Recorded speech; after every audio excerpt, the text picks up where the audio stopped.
Welcome to Living Word Ministries with our director and Bible teacher, Debbie Blank. Debbie's passion is for you to understand and apply God's truths to your life. Now let's listen and enjoy teaching from the Word of God with Debbie Blank. Next prophecy, prophecy number 27, is another near fulfillment. We're actually here. We can fulfill this prophecy today, but the specific prophecy hasn't been fulfilled. Let's turn to Revelation 9, verse 16. In this passage, it's talking about the sixth trumpet judgment from the book of Revelation. Now, if you have studied the book of Revelation, you know that what we're talking about is the middle time period of the tribulation. The seventh trumpet is the exact middle. This is the sixth, so it's right before the middle of the tribulation. It's right before the Antichrist declares himself God. It's right before all spiritual hell on earth starts. This is the sixth trumpet in Revelation 9. It says, "And the sixth angel sounded, and I heard a voice from the four horns of the golden altar, which is before the Lord. One saying to the sixth angel, who had the trumpet, release the four angels who are bound at the great river Euphrates." So right now, that means that there are four angels doing what? Yeah, they're standing at the river Euphrates. I can kind of think one's on the northeast, one's on the northwest, southeast, southwest. I mean, that's what my thought would say. But they're there. And God's got them holding back the river Euphrates. Verse 15, "And the four angels who had been prepared for the hour and the day and the month and the year were released, so that they might kill a third of mankind." Now, just think about that. These angels had been prepared for one task. It says they've been prepared for that day, for that hour, for that month, and for that year. Verse 16, "And the number of the armies and the horsemen was" how big? 200 million. I heard the number of them, it says. "And this is how I saw in the vision the horses and those who sat on them. The riders had breastplates, the color of fire, and hyacinth and the brimstone. And the heads of the horses are like the heads of lions, and out of their mouths proceed fire and smoke and brimstone.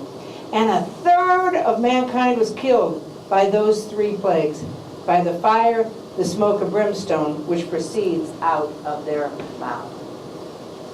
So, we now know that there's going to be a situation that occurs. What's the location of this situation? The Euphrates River. These people have to come across the Euphrates River in order to kill a third of mankind. So let's look at that. What you have here is the Fertile Crescent, which is what we learned in grade school and high school. Mesopotamia, that area that is today Iraq, Syria, Turkey, Lebanon, and into Israel and a little bit of Jordan. So the Fertile Crescent here, the Euphrates River is right here. It's the lower blue river that you see right there. So if they're coming over the Euphrates, and the end times are all about Israel, what direction is this army coming from? The east. Okay, it's coming from the east. So is there a 200 million man army out there? Well, let's look at the numbers. If we look at the population statistics, in 1800 there were 1 billion people on the whole face of the earth. So to have a 200 million man army anytime before 1880 would have been impossible, because an army has to be, give or take, 15 or 16 minimum, up to maybe 45 years of age. So even if you have 1 billion people, half of them are going to be women. So that's half of the men. So half of the men are of fighting age. So that gives 250,000 men of fighting age in the whole world. But we're talking about them coming from the east. So this prophecy could never have happened before 1800. You look at 1900. There were only 1.7 billion. It would have been tough to happen then. 1940, it increased to 2.2 billion. Today, we have 7.3 billion people on the face of the earth. He said that statistics show that our world can hold 150 billion people. But because of land and birth rates and population and people and where they live, like India, where they have so many, in China, he said the population will never exceed 10 billion. And that doesn't surprise me, because There's a lot of ways that our governments are trying to get rid of people. But that's another story. Right now, what I've shown you here is a map of the Middle East and Asia. So you have Central Asia and Eastern Asia. Specifically, I want you to see China here. Right here in China. Right now, there's 4.427 billion people living in that Asia right there. As of the year 2000, there were 200 million men in China that were of military age. And that increases 10 million every year. So that means that there are 215 million, no, 10 million every year. So that means there's 350 million people just in China that are of military age. No other generation has seen that possibility before, of an army like that. Then you have, well, that gives you the male population of China, 683 million males. So right now, we can see this prophecy fulfilled. No other generation before, really before this century, could see that fulfilled. Just from China. She said, what she said is that China has been cloning people for a long time, and they're very, very, very close to being successful, and what they want to use them for is a military. Very interesting. That would make sense because right now they're trying to get rid of people on the earth because we have overpopulation. That's one of the reasons we have abortion, is to get rid of the undesirous population, or so they said, and we've certainly done it to the tune of hundreds of millions of babies since it's been legal all over the world. Now, let's not forget Islam, too. We were talking about China just then, but let's look at Islam. This is the demographics of Islam. You see that most of the Muslims are Sunni in the lighter green. The Shia Muslims are in the darker green. That's primarily Iran and some of Syria and a little bit of Iraq and Saudi Arabia. That's the demographics of the Muslims. If you look at the Muslim population just to the east of the Euphrates, which is right here, just to the east of that, I mean, that's half, demographically, that's half of the demographics. So if it's half of the people too, you've got 800,000 Muslims. If half of them are men, you've got 400 million, excuse me, Muslim men. And if you divide that in half as to who are military, you've got 200 million Muslim men east of the Euphrates today that could do this. And these are just single pockets. What if the Chinese pooled together with the Muslims? He says the Muslims east of the Euphrates River are two different factions, and they don't get along. They're worse than the Hatfields and the McCoys, much worse. That's what all the fighting is going on about, is because of these two different factions. The point I'm making is, in the last 15 years, our world now can see the fulfillment of this prophecy at any time, because we have enough men in China, enough Muslims, just those two groups, not even including India and the rest of Asia, that could come upon Israel, could come over the Euphrates, as that prophecy says. No other generation has seen that till now. Doesn't mean it's going to happen today, but we're here. We've reached the point that it could happen anytime. Let's look at prophecy number 28. Am I going too fast? Do you have any questions or comments you want to make about any of these? Okay, thanks, Paul. I didn't introduce you guys. Should have done that. Okay, prophecy number 28. Near fulfillment again. This is the revived Roman Empire. Now, how many times have you heard me talk about a one-world government or a revived Roman Empire? A lot. Tonight, however, we're going to explain it biblically. So turn with me, if you would, to Daniel chapter 9, verse 26. I'm not going to read every passage that's up there, but I do want to read this one. Because as you know, if you were in our Daniel class, Daniel chapter 9 is a very important, pivotal chapter. Because actually, it's not even the whole chapter. It's only verses 24 to 27. Because it lays out the last 7-year tribulation period. But before it does that, it also gives us some keys into the future. In Daniel 9, let's start with verse 26. I'm not going to explain this whole passage. I'm only going to explain it as it deals with this prophecy. After 62 weeks, which we know to be 483 years, after 62 weeks, the Messiah will be cut off and have nothing. We know that happened, give or take 32, 33 AD. Christ died for our sins.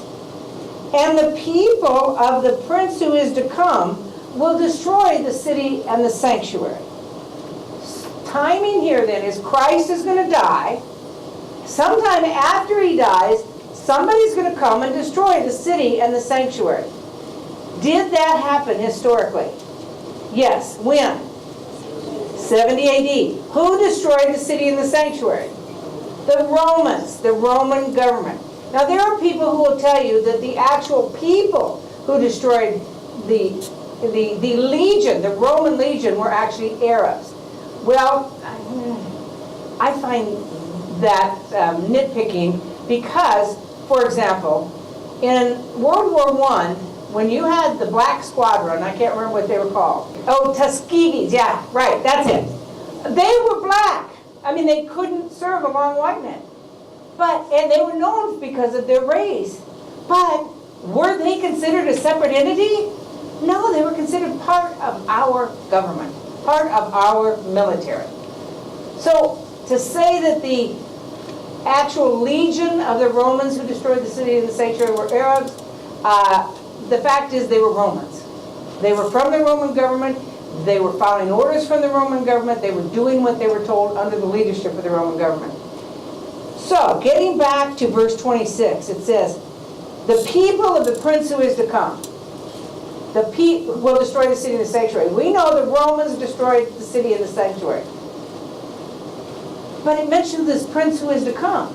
Who's the prince who is to come? He's a man we know biblically as the Antichrist. That's what we call him. He's called many things in the Bible, but he is going to be a one-world leader in the end times. We'll talk about that in a little while. The people of this Antichrist are one-world leader. So, if that people was to destroy the city and the sanctuary and they were of the Roman government, then who are going to be the people behind the prince who is to come? Rome. The Roman government. What you're going to see here in the last days is a revived Roman Empire, is what we call it. If we were to take the time to go and read the whole statue prophecy in Daniel chapter 2, this is what you would find out. You would find out that Nebuchadnezzar had a dream, that Daniel told him what the dream was and then interpreted the dream. Daniel said that there are going to be 4 kingdoms that come, and they're going to be the kingdom of Babylon. He didn't mention Babylon. Well, he did mention Babylon. He didn't mention the next 3, but we find that from history. We find it in other parts of Daniel, at least Medo-Persia and Greece. And Rome then would be the legs of iron. And then you had a time period. Because we know historically that the last world empire that controlled the land of Israel was the Roman Empire. That was the last one. And yet the passage and the prophecy in Daniel 2 says that in the last days there's going to be another empire, feet of iron and clay. How many toes are there on your feet? 10. That's going to match up with 10 federations that work with the world leader in the last days. That in the last days, this new world government is going to come up. Now, how do we know? Does anybody remember how we know from that vision that there is a period of time between the Roman Empire and this last kingdom? Let's turn to find out. In Daniel chapter 2, let's look at verse 44. Daniel's interpreting the dream now. Daniel says, in the days of those kings, the 10 feet, the 10 toes, those 10 kings, in the days of those 10 kings, the God of heaven will set up a kingdom which will never be destroyed, And that kingdom will not be left for another people. It will crush and put an end to all these kingdoms, but it itself will endure forever. That tells us that the final kingdom that includes 10 kings is going to be in existence when the Messiah comes. Have we seen the Messiah return yet? No, we have not. Is there any way that Jesus' first coming could have fulfilled this? No, there isn't. Not historically, spiritually, biblically, archaeologically. No way. That wasn't fulfilled, so it's still to be fulfilled. So we have this gap of time between the Roman Empire controlling the land of Israel and this future kingdom, which is what we call a revived Roman Empire. Now, what was significant about the Roman Empire at the time that it was in existence? What were they seen as? Okay, a world empire. Now, they didn't control the whole world, but they controlled the majority of the world in the center of the world, so to speak, at that time. Okay, that was good. Okay, what else about the Roman Empire? It's a world empire. So we know that this last empire has to be a world empire. Okay? Okay. Unbeatable. They were fierce. They were in control. I mean, people were scared to death of the Roman Empire. They were powerful. Now, this Roman Empire also did things. They built roads. When we go to Greece, we're going to see the Via Egnatia, the road that they built that's still in existence today. So they were powerful, but they were modernized at the time. So you have this Roman Empire. So we can look for a government that's going to come into play in the last days, right before the return of the Messiah. Because this government's going to be in existence. The Messiah is going to crush it. Okay, and we know here from this passage in Daniel 2 that there's going to be 10 kings involved in this government. The Messiah is going to crush it. So let's take a look. We'll get to the Revelation passages in a minute. Here's another picture of the prophecies we saw in Daniel that showed us the exact same thing. In Daniel 2, in Daniel 7, in Daniel 8, and Daniel 11, we saw pretty much the same thing, in that we had several kingdoms that ended with Rome. We had this period of time that we call the church age before this final government is going to come into existence. Then the Messiah will come. So it's not just an isolated passage in Daniel 2, it's throughout the book of Daniel. And as we're going to see in a little while, probably, it's in the book of Revelation too. Let's see what the map of Italy looks like. Of the Roman Empire. At the time of the Roman Empire, did you know that Italy divided? Do you know that Italy voluntarily divided itself? Before Constantine came into power in 315 AD, I think it was Maximilian. Does it say it up there? Yeah, Maximian and Diocletian decided that the empire was too big for one man to handle. So they voluntarily split it in two. But then when Constantine became emperor, he brought it all back under his leadership again. The point is, this is what the Roman Empire looked like at that time. What are those divisions today? What's the left division?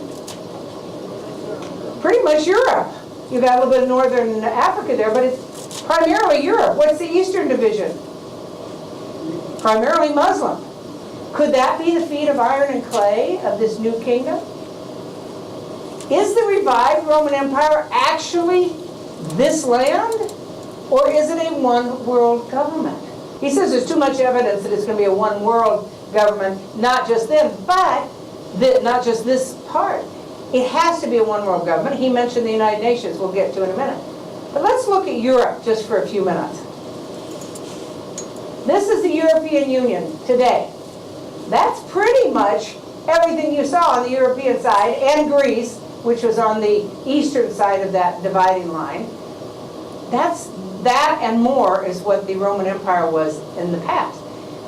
Now, interestingly enough, the European Union just formed out of the Treaty of Rome in 1957. There are only 6 members of that when it formed. Today there's 28 members of the European Union.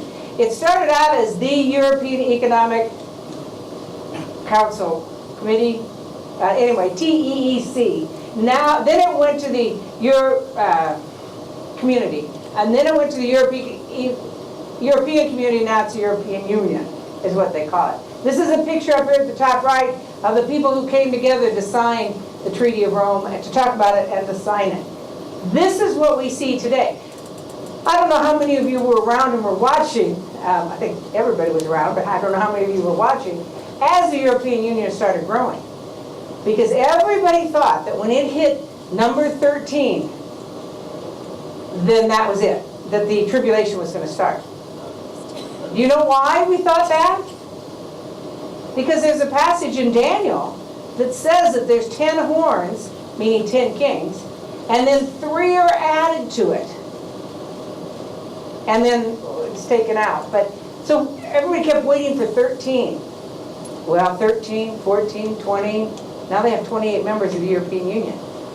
Do you know how powerful this organization is?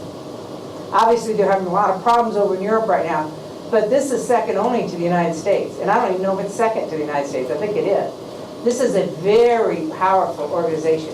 I was surprised, I shouldn't have been, but I was surprised at all of the bureaucracy they have. But it's powerful, very powerful. I just want to talk about the idea of the world order. First of all, let me tell you that I have quotes from every president for the last 100 years, President of the United States, supporting a world order. I'm going to read you some of the quotes of other people. Former Vice President Al Gore, the climate bill will bring about global governance. Now, we're going to talk about that later when we talk about, in a few minutes when we talk about the United Nations. But that is what they're using. By the way, did you notice that it used to be global warming and now it's climate change? That hard time when we had the cold winters that we had, talking about global warming. President Obama said all nations must come together to build a stronger global regime. Well, we clearly know that he has set an example for that, because he has made no strides singly from the United States. Everything we've done militarily or overseas has always been working with world coalitions or the United Nations. That's his mantra. That's what he believes. Vice President Joe Biden said the affirmative task before us is to create a new world order. That's pretty clear. Pope Francis, in his recent encyclical, he calls for a new system of global government to tackle unprecedented worldwide threats. Threats of not just terrorism, but also of the global climate changes. Nelson Mandela, in his age, said, the new world order that is in the making must focus on the creation of a world of democracy, peace, and prosperity for all. They're even using the same term, new world order. And we're not just talking about a new look. We're talking about a whole global government. David Rockefeller said it the best. He said, he's a NWO banker, World Organization banker. I don't know what the N stands for. We're on the verge of a global transformation. All we need is the right major crisis, and the nations will accept the new world order.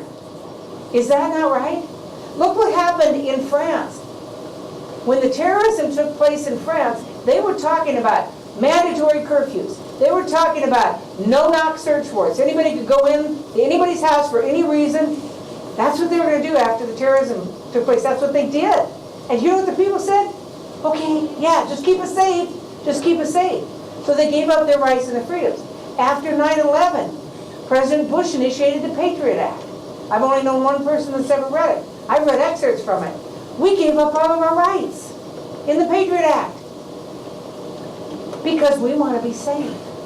All it's going to take is one good crisis for us to give up all our rights and call for a new world order.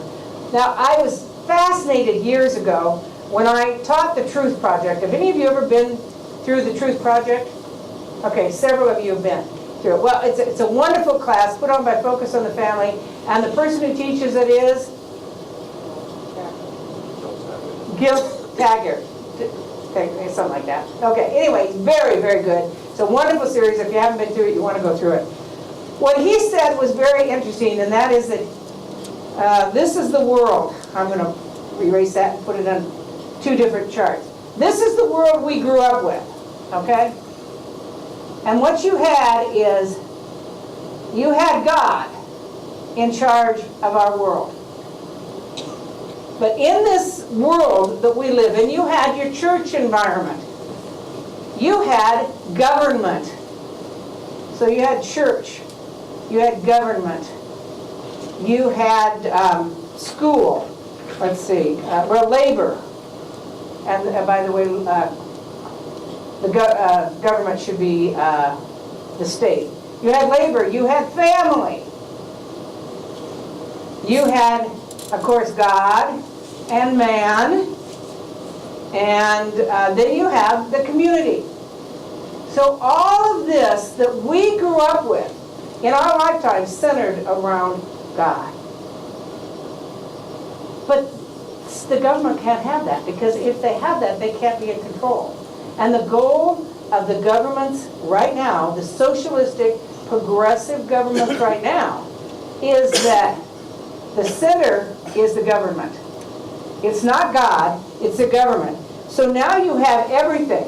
You have the family, dependent on the government. You have labor, dependent on the government. You have the community. You have all of these different entities that are mentioned above, dependent on the government. They were talking today about Obamacare, and two different sides giving two different opinions of it. And I thought, Obamacare clearly wasn't about saving money, because it's not saving money. It clearly wasn't about saving jobs. It, in my opinion, wasn't even about giving us good health. It was about controlling our health. Because now our government controls our schools. They control our health. We've given them control of our media, because we've allowed the media to become progressive. They've taken control of our churches for two ways. One, because many of our churches are 501c3s, nonprofit governmental organizations. But many of our pastors are afraid to say anything. Now, we've got some great pastors that aren't afraid to say anything. But many of them are afraid to speak out for fear they're going to lose their nonprofit status. Thank you for joining us today on Living Word Ministries with Debbie Blank. Living Word Ministries is a listener-supported program. To contact Debbie Blank, you may do so at livingwordministry.org. That's www.livingwordministry.org. Please tune in each week at the same time for Living Word Ministries with Debbie Blank.